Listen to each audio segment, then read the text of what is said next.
రీసెంట్‌గా ఇన్‌స్టాగ్రామ్‌లో, సోషల్ మీడియాలో మనకి జిబ్లీ ఇమేజెస్ అనేవి చాలా వైరల్ అయితున్నాయి కదా!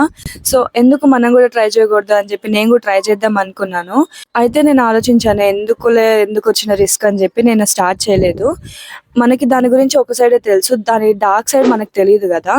సో, రీసెర్చ్ చేస్తే తెలిసిన విషయం ఏంటంటే, మనము ఏఐకి మనకు తెలియకుండానే మన ఫోటోస్‌ని ఫీడ్ చేస్తున్నాము.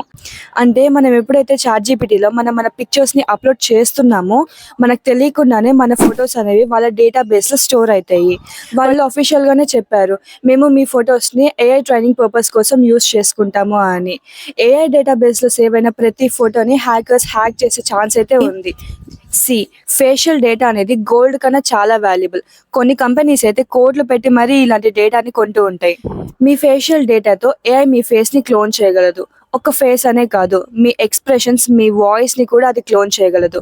ఒక్కసారి ఇమాజిన్ చేయండి, మీ డిజిటల్ ట్విన్ మీరు చేయకూడని పనులన్నీ చేస్తే ఎలా ఉంటుందో? ప్లీజ్ ఇప్పటికైనా ఆలోచించండి. దయచేసి ఈ ట్రెండ్‌ని స్టాప్ చేయండి. మీరు రోజుకి ఎన్నో వీడియోస్ షేర్ చేసుంటారు. దయచేసి ఈ ఒక్క వీడియోని షేర్ చేసి అందరిలో అవేర్‌నెస్ కల్పించండి.